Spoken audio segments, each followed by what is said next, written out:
These are the meds that I've been taking since I was 4. 1, 2, 3, 11, 12, 13. Lexapro. The last one is Abilify.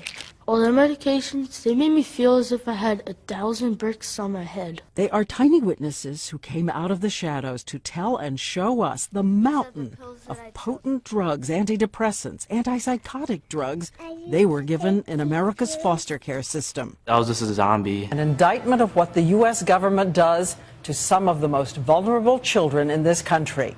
We have spent a year investigating a horrible secret. Tens of thousands of foster care children, even infants, given powerful mind-altering drugs and at times in doses and combinations considered too risky even for adults. And remember this statistic, foster children are given these potent drugs at an alarming 13 times the rate of other children. Tomorrow, a government GAO report will paint a portrait of a grotesque failure to protect foster children.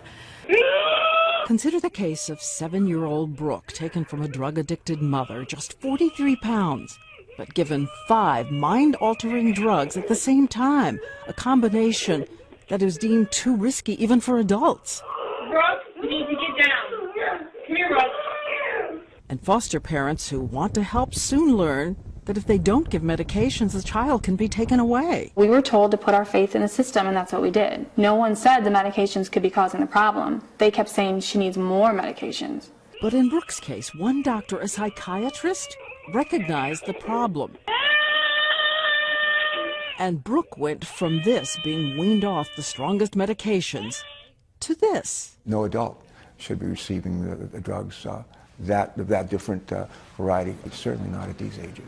The GAO report, which found in some cases psychotropic drugs were given to infants, even though there is no idea what the long-term effects of these drugs could be on a child's developing brain. And the report found in 5 states alone, out of 100,000 foster kids, 26,000 were on some form of psychotropic drugs. How is it happening? When you don't have the time, the quick rush to judgment is the answer is a pill. You know, I worked for 5 years in the Texas foster care system as a court-appointed special advocate, CASA, and I was still in the pharmaceutical industry at that time, and I started to see how that children that were, you know, just had a bad rap in life and got placed in the system were literally a profit center for psychiatric drugging. And because of the Texas medication algorithm project that we had here, they were getting not only, you know, major psychiatric drugs, but the most expensive drugs that were on the market, and the taxpayers were paying for them. So I really became alarmed about that when I saw that all my little 2-, 3-, and 4-year-old kiddos, they would come into the system and they were immediately drugged. Incredible.